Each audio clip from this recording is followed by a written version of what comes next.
Welcome to Free Human, a podcast where we explore the intersection of creativity, self-actualization, and the Dharmic path.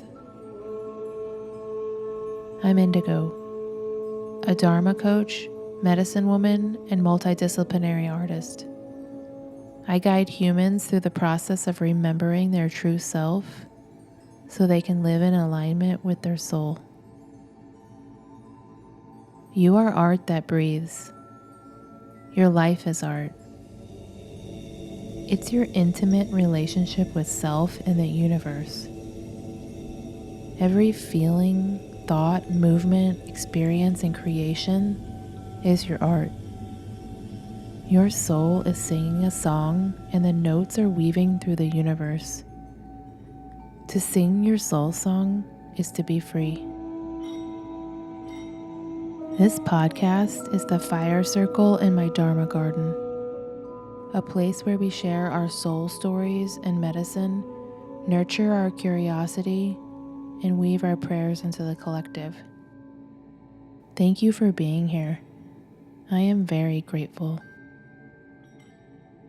Hello, friends. In this episode, I am joined by Hannah Dubner. We had our internet cut out multiple times at the beginning. It was a roller coaster, but like a kiddie one that was gentle and on the ground.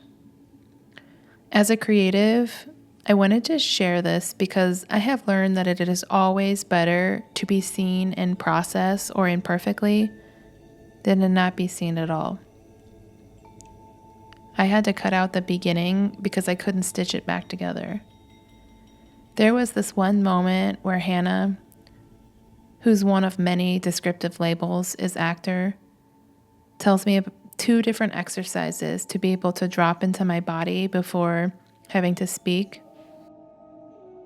As I sat with her, just breathing, I made contact with the inner child part that was present with me. And with each breath, I allowed myself to travel somatically from the top of my head down into my heart space. Then I opened my eyes and I had arrived, fully in the present moment with this beautiful and loving human. What a gift it is to share presence, conversation, and love with other humans. This conversation felt so near and dear to my heart. We tell a lot of stories about body acceptance and the wisdom of the body. We talk about our journeys of returning home to our bodies and learning its language. I talk about my Shakti awakening and how ecstatic dance connects you to your soul. Hannah tells such beautiful stories about what it's like to attune to her inner experiences and how this allowed her to find her center, her truth. If you want to reach out and tell me about your experience listening to the episode, I would love to hear from you. Enjoy. I am really grateful to continuously be on an ever-flowing journey with you that reminds me that it's beautiful to have a plan and an intention, and the way that you are with each other when shit hits the fan is the beauty. It is the unfolding. Yeah, and also like practicing showing up and having such a loose idea of what to talk about and to just allow it to unfold is something that felt impossible for me to do when I was younger. And it's still like I've done it enough in this type of context to know that I always have something to say at this point. But it still feels like edgy, or there's like the unknown mystery component to it because we only loosely came up with what we're going to talk about today. And inside of me, what's alive is that I'm like the podcast being about like creativity, self-actualization, and the dharmic path. And then talking about the acceptance of our body. We were talking about before we got on the podcast, like just like, let's talk about that. And I have this little piece of me in the back that's like running like, what does that have to do with this? What does this have to do with this? And it like, yet it's almost like it has so much to do with it. Therefore I'm like, what? Like it's doing that inside of me right now. Totally.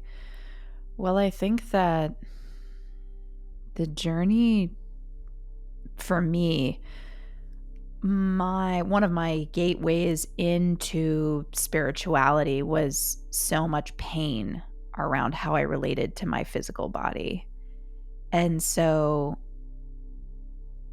it felt like an area that there was really a lot of lack of self-love. And my own POV on the spiritual path is that it's a path towards more love, more inclusion, more acceptance, more embracing of that which is always changing as well, including our physical shapes. And seeing that concept from afar, I was like, yeah, I get it. Love, love, love. But holding myself to that standard of how can I be unconditionally loving with myself, knowing that my body is an organism, it's a piece of nature that is not within my control. It's a relationship. So to me, relating to the body is a very tangible, like practical, and also hot topic here in 2024, the year we're recording this, where I see a lot of people in my life on the gram, on the socials, having conversations around still diet, body appearance, movement, self-love. So yeah, to me, it feels like a great tangible portal into the conversation where we can really see where the rubber meets the road. Mm-hmm. Yeah, I'm starting to pull a thread, because at first I was like, having overall discomfort of self, like discomfort of the body, and is like a metaphor for the discomfort inside of myself.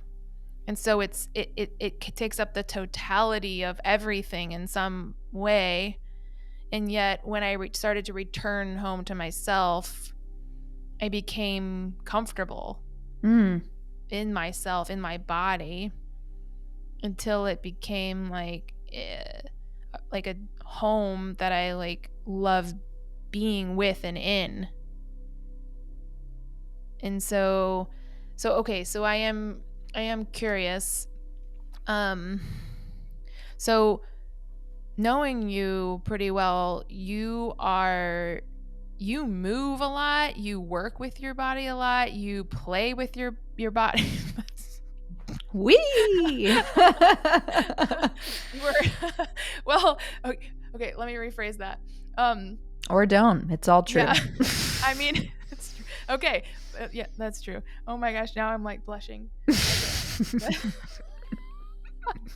It's okay. I said play with yourself in a yoga class when I was guiding it. And then I was like, I don't mean it like that. And then I was like, but find something pleasurable. And then I was like, that sounds also of that nature. It so felt like I was just going to make it worse. Yeah, if I said one more thing. You are good at play. And so that's very physical. And so, yeah, I would love it if you had a story. Did you have like a moment where you had like a big experience with your physical body, or was it a lot of like little ones over time? Totally. Um, this subject's so near and dear to my heart because, like I said, it was my pathway into deeper self love. Growing up, I loved to dance. I have a particular memory of asking my dad to come to my kindergarten classroom, Miss Oshan's classroom, and play drums while I improvised dance and then invited people up to do a dance. I now know that this was like a mini ecstatic dance rave party drum circle that I was trying to facilitate. And I think afterwards he asked me how I felt about it, and I was like, I felt great about that. I mean, I loved what I did. I love what everyone else did. It was so fun. So I have these core memories early on of sharing movement with people, sharing dance with nature, moving in nature, that just felt so nourishing and freeing, very freeing. And as I got older, I started getting really interested into musical theater, and a part of musical theater is dance. I also grew up in a part of the world where I felt the ideal persona of a female body was really skinny. And I could just never be skinny enough was kind of the mentality that imprinted. I also had my mom struggled with an eating disorder previously, and when my dad quit smoking in high school, he then often when you quit smoking, I've been told there's the possibility of finding another way to soothe yourself with some kind of other oral fixation like food. So he also got very conscious about what he was eating. So there was a lot of diet conversation happening in the household while I was pursuing and really invested in a profession that was very aware of appearance. And as I continued to pursue that into college, I was very conscious about the way I looked and still really enjoyed movement. But once it was put into a category of like dance or like acting, where there was a specific expectation about how I would be looking or perceived or being picked if I looked a certain way, yeah, I was consumed by it in many moments, and I don't think I was alone. I have a vivid memory of sitting with a bunch of female friends in college with us all like proudly looking at our very small plates of food and being like, yes, like I'm just, just not super hungry today, not feeling hungry today. And it was like a badge of honor how much you could do with how little nourishment. And then I had a shoulder dislocation in my movement class where I like WWF threw myself down on the ground wearing this black larva mask covering my face. And I was embodying rage. And people just started clapping. They were like, she's screaming, she's yelling, she's on the floor. And I was like, no, I'm not acting. I'm hurt. I'm really hurt. And something about that experience, I mean, actually what physically happens when you dislocate your shoulder is that you can't move your arm. There's no connection to your arm because the humeral head has left its socket. So very literally, I had disconnected from a portion of myself and couldn't move it. And if you've ever had that experience and you don't know that that's like a thing that can happen to your body, it's spooky AF. Like, it's like, what? I thought I was dying. I was like, I've died. I've lost a part of my body. And the recovery process of that while being in a super rigorous program meant that I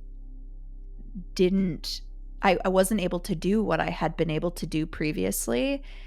And I felt this wave of disappointment and shame where I was like, I did this to myself. This is my fault.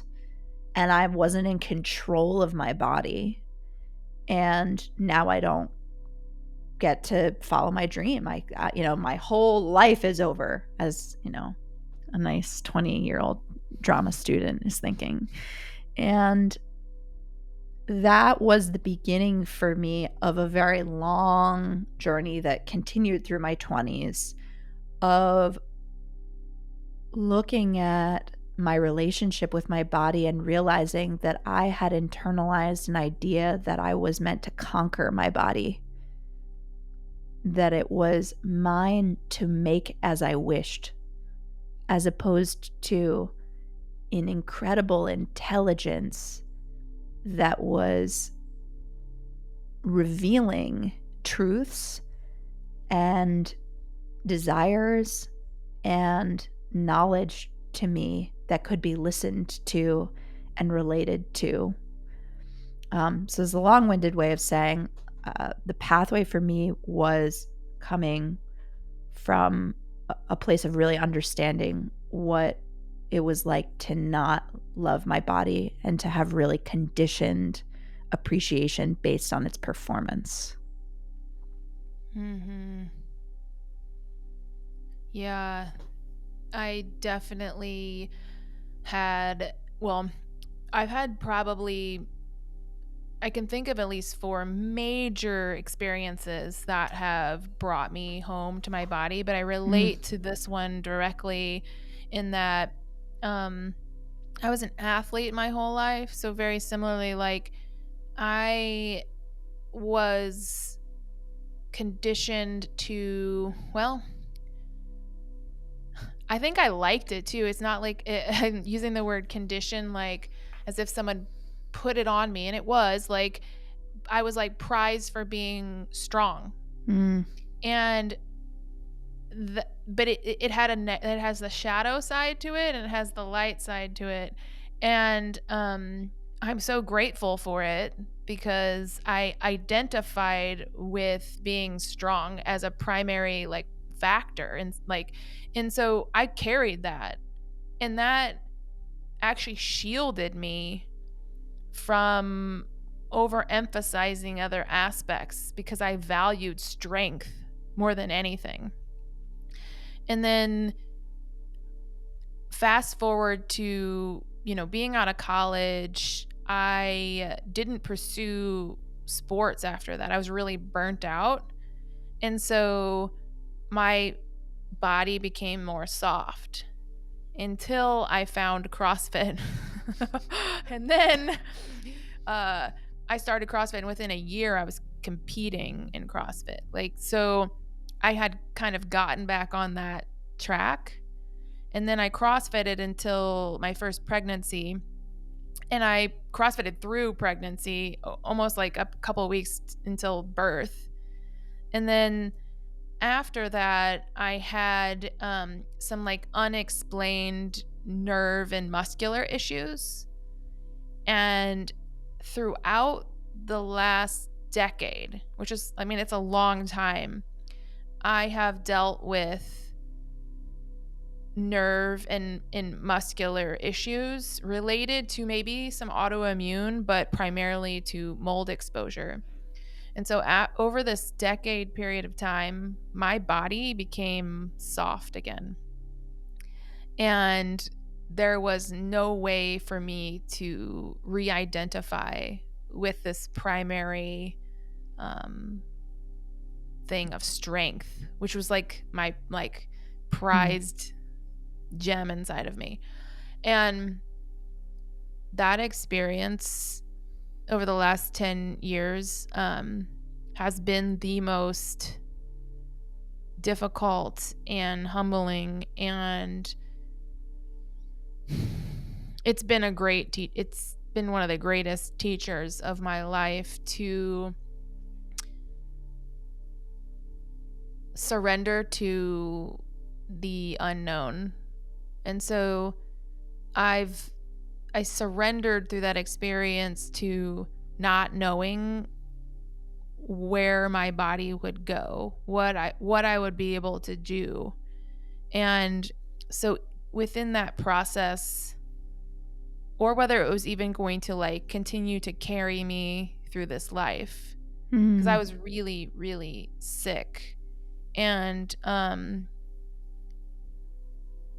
I think when I had multiple moments where I knew that if I didn't find an answer or I didn't make changes, that my body wasn't going to be able to go on. And I wrestled with wanting to, it was like this tear between wanting to leave my body because it hurts, and eventually getting to a place where like I had deep reverence for it in the form that it has now. And so I think my favorite lesson was that we're like a gnarled tree, like the trees that has those like little nubby things on it. Like there's, in our journey and pursuit of our evolution of spirituality, it's not about getting to a better version of yourself, a healthier, fitter version. It's like that paradigm of always searching for like getting healthier, getting happier, getting all those things, like is saying that right now is not optimal or not okay. It's like there's a disconnect between meeting yourself right now.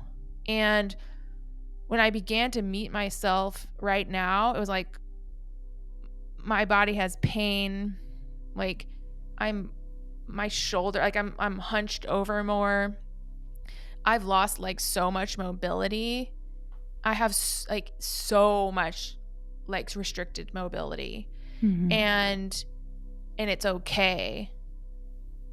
And then to see that there's beauty in the decomposition, that it's like it's okay to be less optimal. It's okay not to always strive for that. And then I found in that, I feel like I found a love of aging. Like that there was an acceptance of myself aging, like deep acceptance of myself aging. And then I was able to like, it's hard to describe what I released. It's like, was it tension for not being the way I wanted to be now? It was like I just then started to meet myself here now. And then like the thoughts, they're just not there. There's not like, I don't have a lot of negative or ruminating thoughts about my body. Something that I'm hearing you talk about, which I love, is that in the process, it sounds like, of going through a lot of pain, you had a very clear lived experience of how life works, which is there is gain and loss. It's like one of the rules of this reality. And there's change, and all of us, I don't know from what age on, are decomposing. The moment that a pie finishes baking and it comes out and it's perfect, oozing cherry deliciousness, whatever you like in the center, the second that it cools, like at some point it's immediately going from perfect to imperfect. If you're classifying the word perfect somewhere, it's not a sustainable space. I'm curious, I know from watching your fabulous videos and also knowing you personally that you've also spent a good amount of time ecstatic dancing. And I'm wondering how you discovered that, like how that relationship unfolded, and also what you are experiencing while you're dancing. Mm-hmm. I would say that my life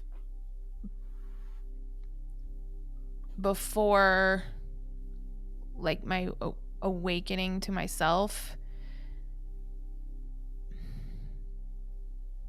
I was uncomfortable. Like, I had anxiety. It was like overall anxiety of speaking and in being in my body. It was like this.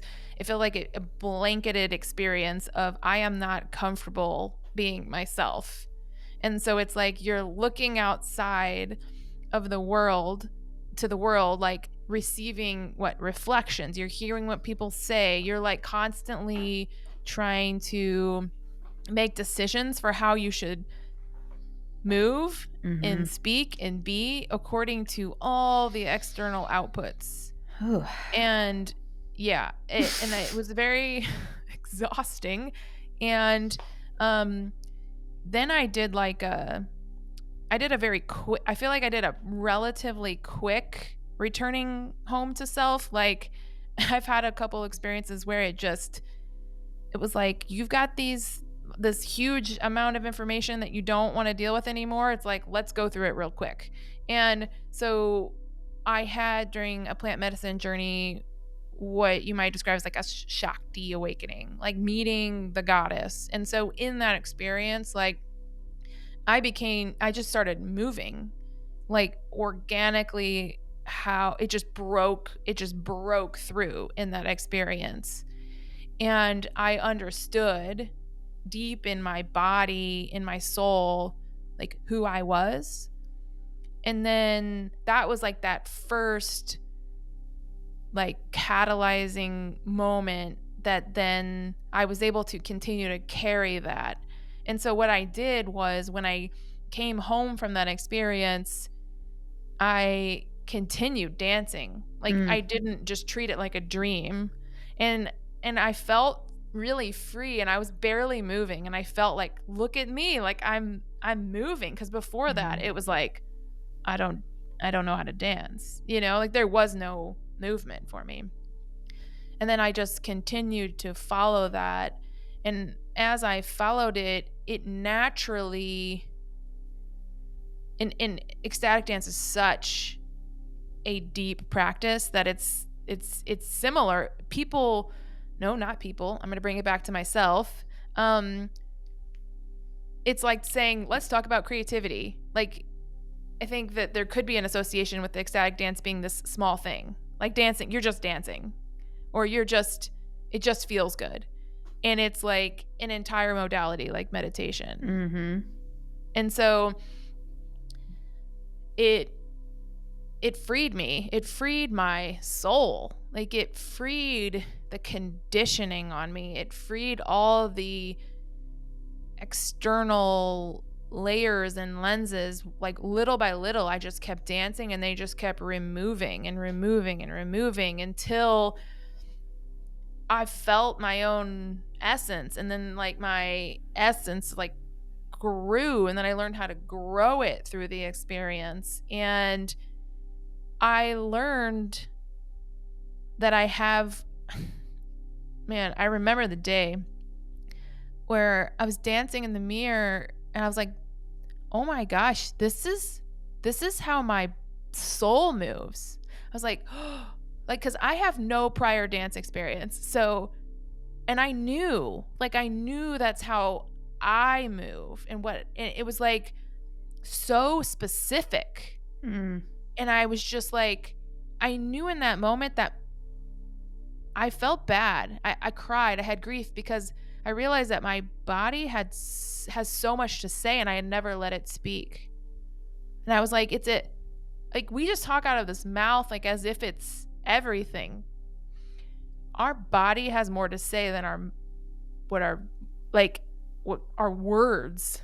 Our words are incredibly limiting, but our body is extremely expansive.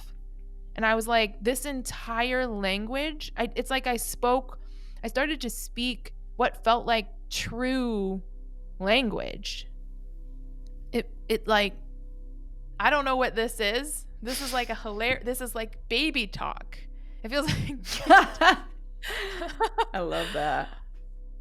Yeah. So That's incredible. I so admire how you threaded your plant medicine experience journey into the tapestry of your life by having that experience and then being like, oh, wow, this is available to me all the time.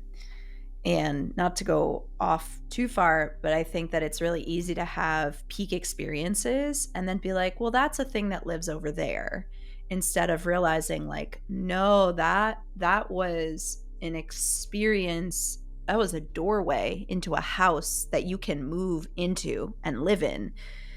And just because sometimes there are really sexy experiences where it's like, there's something big happens, decorating the house and realizing, wow, these little changes, little commitments every day really do, they make up the moments of our lives that when you string them together start to become the song that you sing. And I also, as you're talking about the body, I'm just reminded the body lives in the present moment. The body doesn't know other moments. So from my understanding, no expert in this, but this huge new wave, I think that started in the 70s with Peter Levine, somatic experiencing, resurfacing, that our bodies do store our experiences. They have imprints of our experiences from early on in our lives. And a part of why I think expression is so important is that for me, when I express something, it no longer takes up so much space in me because I've given it a voice. And a lot of times, the acknowledgement of the experience is enough to let it be free. There's no longer such a strong identification. So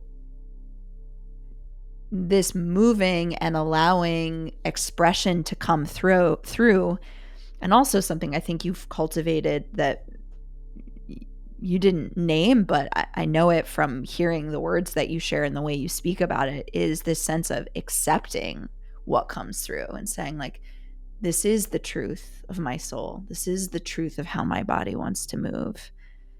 And that cultivating both the expression and also the capacity to validate and love and appreciate the expression, I think are both really key in finding some peace. They've been really key for me in finding some peace within my body. Yeah.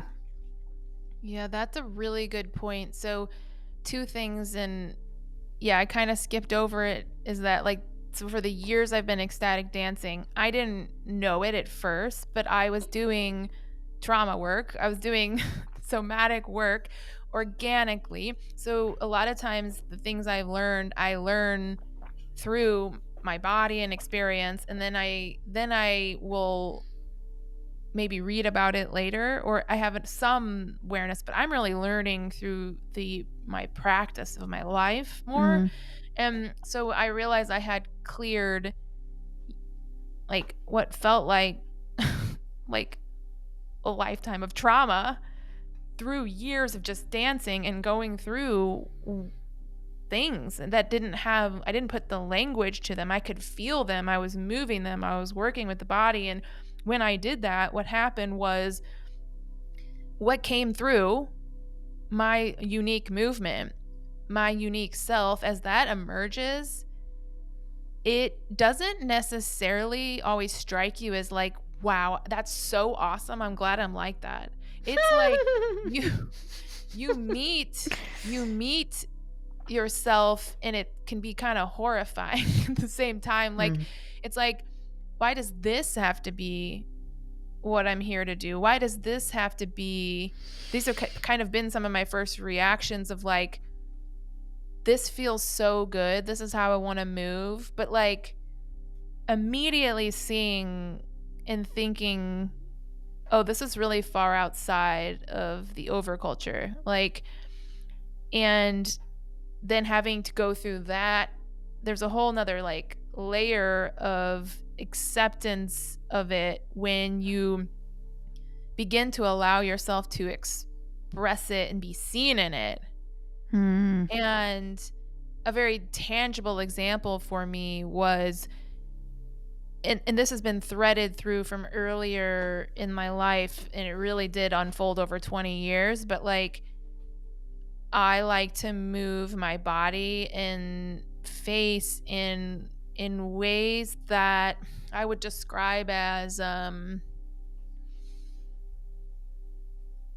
don't even know how to describe it. It like it's awesome to like it feels so like, okay, how I describe it inside myself is like pure joy and ecstasy. Like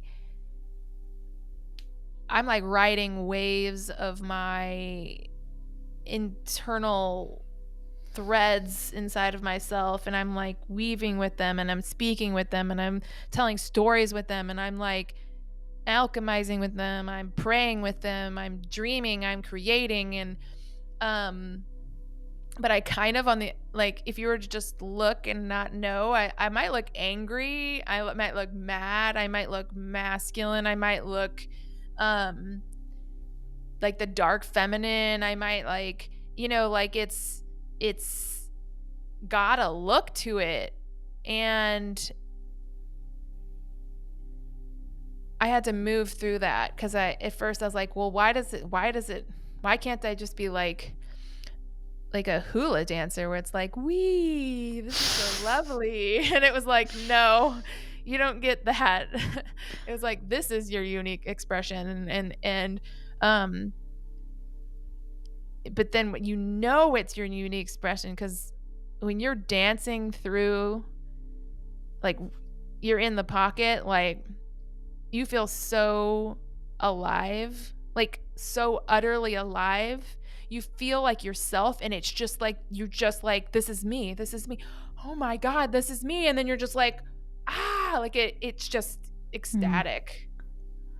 Wow. I think it just feels authentic. And I think what I've been craving for as long as I can remember, you said this earlier, but a sense of home, feeling at home in my body, feeling authentic in my body, feeling authentic in my expression, and standing behind it and being like, yeah, that's mine.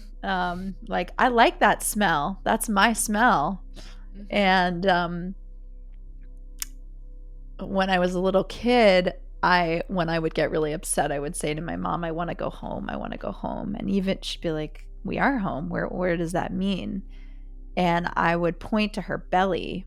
What I realized kind of later was, to me, that meant feeling at home, that sense of infinite, the infinite experience through the body.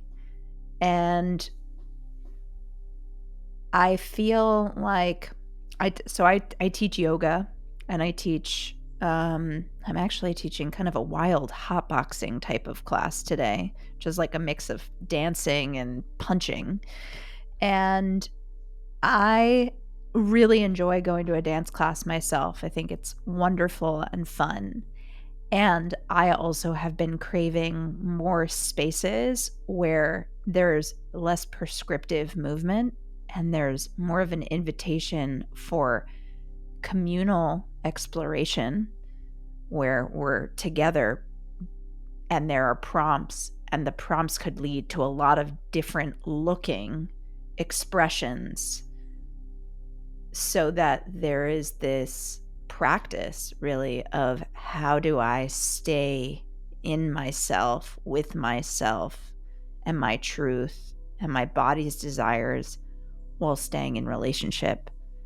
And what I've experienced is that this can be really uncomfortable for some folks. It's certainly been uncomfortable for me in moments where I'm like, I just wanted someone to tell me what to do today and to not have to think, not have to look inside. And past that level of resistance, I've found that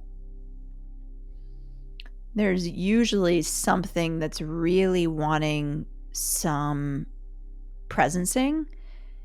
And in moments where that has felt overwhelming, I used to feel very overwhelmed by the amount of sensation that I would experience in my body, to the point where I was like, I think if I feel this, I'm going to die. I'm actually just going to die. I said that to my breathwork teacher maybe 7 or 8 years ago. And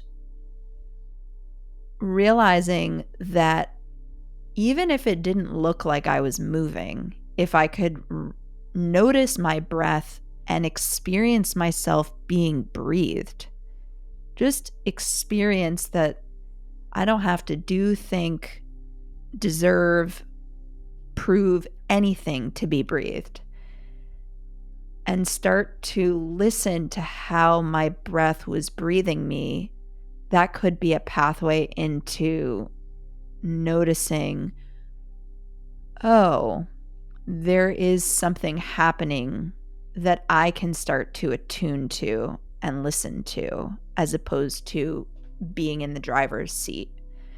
So I think the ability to go back and forth between learning prescriptive movement, or, reading something and taking it on, or doing an active breath work, are all awesome yang practices. And the experience of following the river of life unfolding in you, like the breath or movement that feels like it's asking to be expressed, or words that are arriving in your mouth before you can think them. The yin practices, there's a lot of power in, for those of us, for me, who have spent a lot of time in the doing, it can be a really nourishing place to rest and receive. I have felt a lot of, I felt really at home when I get to receive myself, as opposed to have to do myself. Mm-hmm. Not that I like doing myself too, Okay, so I'm so curious about something you said, and I've witnessed this about you, and you were talking about staying in your authentic movement and with your body in a group of people. And I have witnessed your ability to do this, and it's so beautiful. And so I'm curious, well, first off, it's like it is an act of individuation to do this, because we are conditioned a lot of times to mirror the person in order to receive acceptance. And so to move in a way that's opposite in speed, emotionality, the amount of space it takes up, like there's a lot of factors happening if you authentically move in a space where, let's say, one person is really sad and really slow and is like contained, and to be able to say, I can still take up space, I can laugh, I can have whatever experience I'm having, and it doesn't take away from this person's experience. I'm wondering, like, what does that like for you? How did you get to that point? And then what is your experience when you're moving around other people? Well, a lot of doing the opposite first, which was a lot of attuning to other people. And, just to validate that experience for myself, for other people, it's like, yeah, I think when you're pretty sensitive, and there are other people around you who are having big experiences when you grow up, I really learned that, ooh, if I behave like this happens. If I attune, this happens. So I think first realizing, like, oh, I am noticing when I leave myself to support someone else, and decoupling the idea that I needed to leave myself in order to support. That support actually now I feel happens from me staying with myself, because eh, otherwise you just got two people in the water flailing around. It feel if I can hold my center. So that meant discovering what my center was. And I really felt a big turning point in breath work. For me, breath work was the thing where I was like, oh, this is true for me. Like, this is maybe what my mind wants to say is true for me, but my body senses felt more neutral. So if I could say, like, I'm hot right now, like, I could own that. There was a time where I would be in a room and people would be like, it's hot. And I'd be like, yeah, it's hot. But I didn't take the time to be like, am I hot? What's true for me? And that process also made me very conscious about even saying simple things like, it's hot in a room, and starting to own, I'm hot. I'm hot in this room. So that I hopefully, one, owned my experience, and two, allowed there to be other experiences that were true, and working with some languaging around that.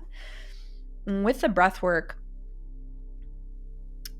as experiences would happen, big themes that I worked through was like, I'm taking up too much space. I'm too loud. I'm too emotional.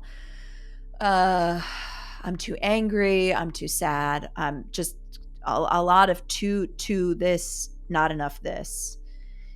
And it what was the most supportive was allowing what was there to be there without adding what the Buddhists call like that second arrow of judgment. Like, if there's anger there and then you add judgment, it's like, well, now you have something like gefilte fish, which already is kind of, to me, nasty, and then you put horseradish on top. You've just made like a disgusting fucking snack.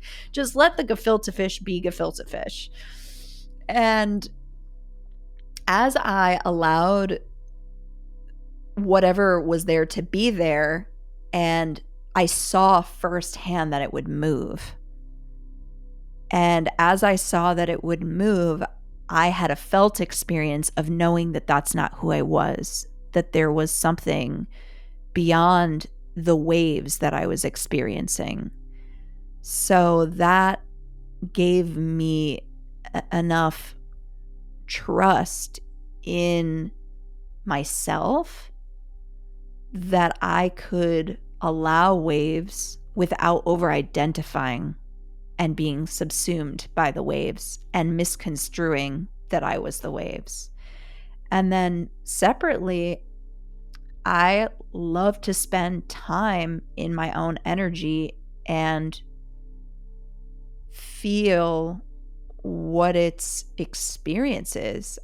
Asking, like, date it, ask it questions, like, whether that's writing every morning, which I do, or that's like my somatic meditation where I lay on the ground, and if I fall asleep, I fall asleep, or if I'm crying, I'm crying, or if I'm drawing, I'm drawing, or if I'm, dancing, I'm dancing.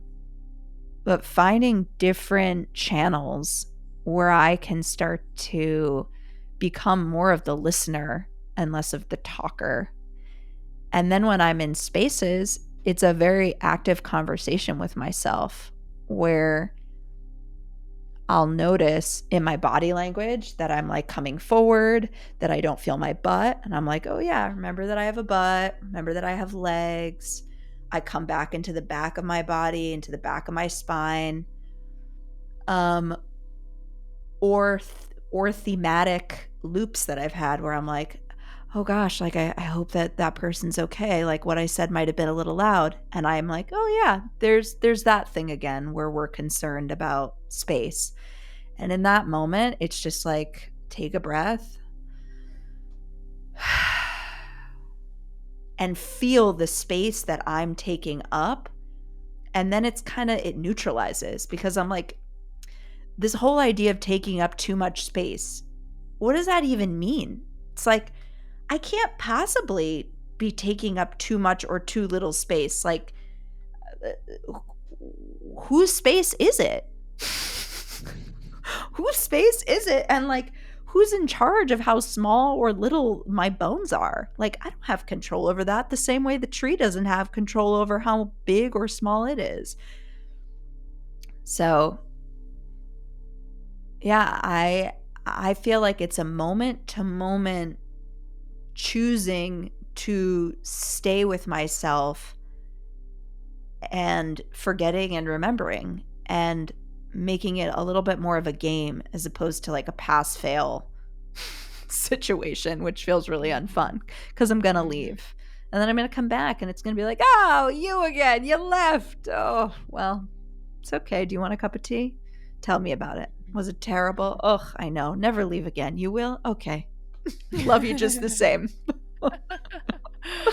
Oh man.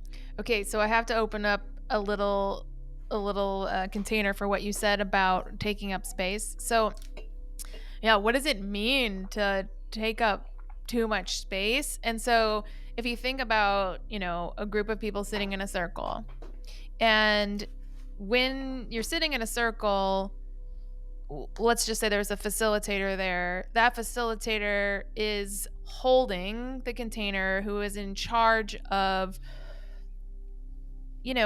managing the energy and time and dynamics, right? And so there's an attunement that the facilitator has, which is separate than the participants in the circle.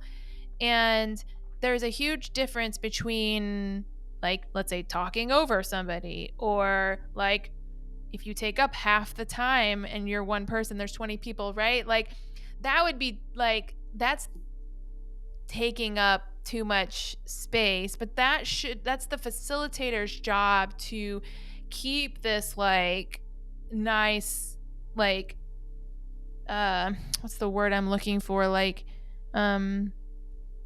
they're just in charge of their group dynamics, just put it that way. Yeah, the flow. But there is no time where your light, your expression of your uniqueness takes up too much energy in a space. So really, we're talking about like maybe like the logistics of something, right? Yeah. And so, it's like you wouldn't want a participant to suddenly like then start coaching another participant if it's like not appropriate for the space. Absolutely. Then that person's like, they're like kind of, they're not taking up too much space, but they're actually like blanketing over that person's experience. And that's very different than shining your light, which is like expressing in whatever uniqueness that you are. And like you can shine as bright as you want, and it never, not for 1 second, dims another person. Yeah. Ever. I'm so glad you've brought this up and you've made this distinction, because I think it's one really important as facilitators, and anyone who's listening who's a facilitator, and as participants. I have certainly been in groups where the facilitator is not holding the structure. And this is my personal hot take. I like structure. I like for when someone is holding the container to be like, I'm aware of our time and I want to make sure that we get to everyone else. So I hear you. I see you. It sounds like there's more here, but let's find a different time for this to continue on. And as a participant, I'm like, thank you, because that's the responsibility of the facilitator. And so, and the person who's cultivating that space, or whether that's an actor giving another actor a note, or that's, you know, a participant trying to coach another participant. So I think being really clear about what the community agreements are, and when and if they start to go off the rails, being direct about it is something I've come to really admire. And I also love this point that you're making, which is like, you being you is never taking up too much space. I remember being in a breathwork group last year, and we were all like sitting in silence, you know, and my teacher was like, okay, so does anybody else have anything they want to drop in the pot before we breathe? So there was an invitation. I'm a projector, so I love invitations. My human design, and I sat there, and there's something that I'll never forget that I learned actually from a Quaker meeting house, which in Quaker meeting houses, anyone can get up and speak. It's very non-hierarchical, if I've said that right. And what one of the elders told me once was like, when something comes through, a message comes through, and you think it's for the group or it needs to be said out loud, say thank you and then let it go. And if it comes through again, you just say thank you, I hear you, I see you, let it go. If it comes through a third time, stand up and offer it. And so I think whatever your personal discernment process is about saying, why am I sharing this? What is the motivation of sharing this? Is this because I want to sound smart? Is this because I want to connect? Is this because I want someone to know that I read the book? Is this whatever it is? Just giving yourself a split moment to just say. And even if the reason is, I do want to sound smart, and you're good with that, share your shit, man. Rock and roll. But for me, when this person asked, you know, is there anything else someone wants to drop in the pot? I was like, yeah, like I want support with this. I want to move past this, because I was feeling so much energy that wanted to be expressed. I didn't know how it was going to be expressed. I just knew I needed to express something. And it felt like it really wanted to come through. I said, okay, I see that this is for you. And I got up, and he goes, okay, what do you want to share? And I was like, I don't know. I am so tired of holding this in. He goes, get up and roll around on the ground, sing a song, move it. And I just felt this explosion of freedom. And so for me, I know a part of my medicine is to be free and to encourage other people to be free. So a lot of my life lessons have been around, what does it feel like to not be free? And that will sometimes mean that I have to express something, and I don't know how it will be received. And I'm here to also encourage other people to express themselves and not know, and to be like, well, that went on way too long. Whoopsie. You know, okay, sorry. I just blew through our time. I'm sorry. I'm aware of that. I'm going to check in with myself halfway through I'm talking next time and see, you know, do I still need to keep going? Yeah. That reminds me of this statement, but I feel like I'm going to say it backwards, but I'm going to go for it. We are not here to be perceived, but to be experienced. And so say it again. Yeah, because we're like, that's like really all we have is our internal experience. And when we are like, everything is, I think it's, you don't know until you know. And then the more you see it, it unfolds that like, we are looking outside ourselves so much. Like in every little corner, something is trying to pull us outside of ourselves. And our job is like to come home and back over and over. And when we do that enough and we get relatively good about being with ourselves, like there is a level of acceptance of our voice, our truth, our movement, the way we look, like it's everything softens, and then we're just here. And I know for me, I experience like just those thoughts are so much less that it like tipped the other direction, where it's like you were saying, it's almost like the witness of the experience. And that when you're sitting with yourself, what happens in this could be in formal meditation, but I actually don't do a lot of formal meditation. I call it like I'm informally meditating, which is like I'm holding space for myself. And in that space, what happens is the space, it becomes larger, it opens, an opening occurs, and then inside that opening there's choice. And that choice is, what do I want to do? How do I want to move? How do I want to feel? And then it's like the art of living is in there, and you're in there like, and there is enough space and awareness in there that I can make more choices towards joy and peace and ease and pleasure, and I do that repetitively, and so that it starts to work, that it's like a groove, right? Like you get into that groove, and that's a groove that you want to be in versus out, like, right? We're always trying to we're talking about getting out of a pattern that has like a groove to it, some tongue, teeth, not tongue. Tongue and teeth. But this is like one on the opposite spectrum, where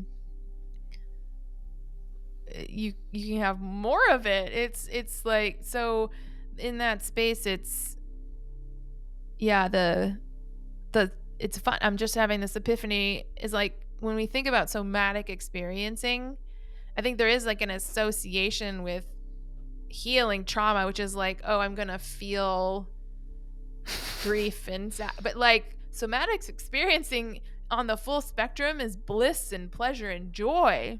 And so that's available now. It like, you don't have to heal a certain amount, or like it's more about becoming aware and cultivating the practices to allow that to open. And in the more that opens, it's like a playground, or it's like an entire world you get to like live in. We're not just here to heal trauma. We're here to like be in this body and enjoy life. Amen. I'm aware of the time, and I want to ask you one more question. Maybe we both could answer it. It's like a little rapid fire. 3 invitations or practices that you already do, could be super micro or macro, about ways that you connect and offer your body love.